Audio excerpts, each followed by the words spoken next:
অভিমানের নীলদহন। পর্ব ৩। লেখিকা আশু দাস। হঠাৎ একটা কালো দামি গাড়ি মেঘলার সামনে এসে খসিয়ে ব্রেক করলো। হেডলাইটের তীব্র আলোয় মেঘলা চোখদা দিয়ে ফেলল। গাড়ি থেকে নামলো সেই মানুষটি যে তার সব কষ্টের মূল, আরাব রহমান।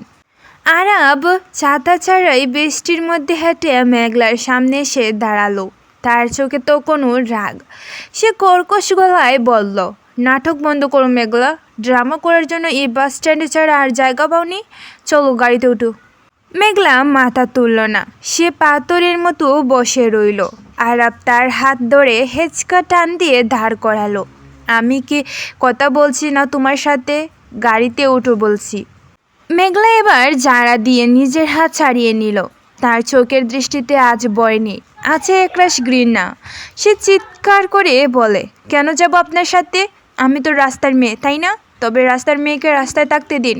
আপনার ওই রাজপ্রাসাদে গিয়ে দামি স্যুটে কফি ফেলার মতন যোগ্যতা আমার নেই। আরাব থমকে গেল। মেঘলার গলায় এত তেজ সে আগে কখনো দেখেনি। সে মেঘলার খাট চেপে ধরে বলল, বেশি কথা বলবে না। বাবা তোমার জন্য হুলস্থুল কাণ্ড করছে বাড়িতে।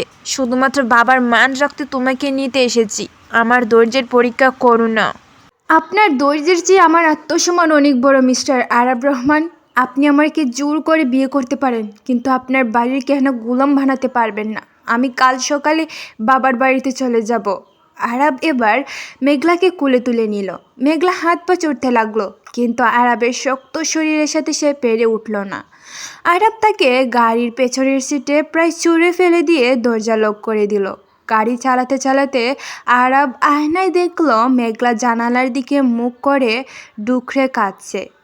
তার কান্নাটা আজ আরাবের কানে বড় অদ্ভুত শোনালো।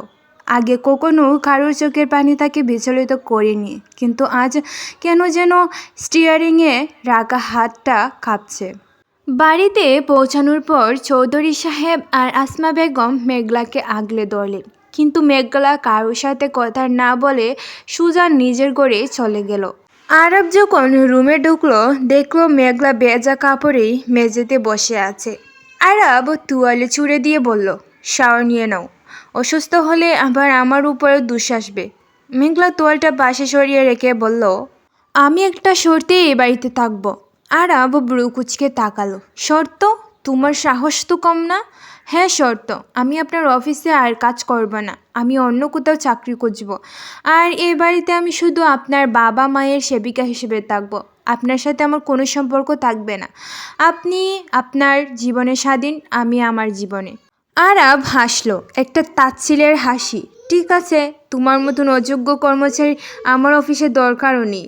কাল থেকে তুমি এই ঘরে থাকবে ঠিকই, কিন্তু আমার ত্রিসীমানায়ও আসবে না। মনে রাখবে, তুমি আমার কাছে স্রেফ একটা দায়বদ্ধতা, তার বেশি কিছু নও। মেঘলা মনে মনে বলল, একদিন এই দায়বদ্ধতাই আপনার জীবনের সবচেয়ে বড় প্রয়োজন হয়ে দাঁড়াবো।